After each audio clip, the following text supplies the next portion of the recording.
Hello guys, আসসালামু আলাইকুম। Welcome to our page. সবাই কেমন আছেন? আশা করি সবাই ভালো আছেন। তো আজকে আপনাদের সাথে আমি শেয়ার করব গ্রাম্য প্রকৃতি।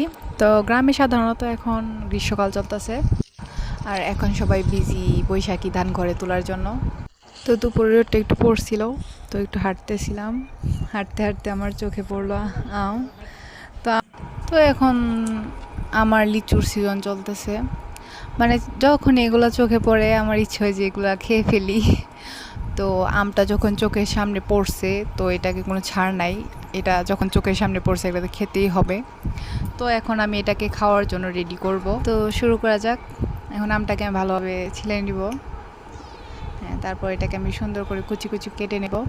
আমের সাথে মানুষ অনেক কিছু অ্যাড করে, মানে তাতে স্বাদ মতো আর কি, যা দিয়ে খেতে ভালো লাগে। তো আমি এখানে তেমন কিছু না, কাঁচা মরিচ, মরিচের গুঁড়া প্লাস লবণ অ্যাড করে দেব। মানে আম ভর্তাটা একটু ঝাল ঝাল হলে একটু বেশি ভালো লাগে আর কি। তো ঝাল একটু বেশি ঝাল করার জন্য আমি এখানে মরিচের গুঁড়া অ্যাড দিছি। আবার অনেকে দেয় না, মানে এটা তাদের রুচি মতো আর কি, মানে যার যার ইচ্ছা। তো এখানে কাঁচামরিচ, শুকনা মরিচ সব অ্যাড দিয়ে দিলাম। এখন আমি এটাকে সুন্দর করে মেখে নেব। তো ফাইনালি আমাদের আম ভর্তা রেডি।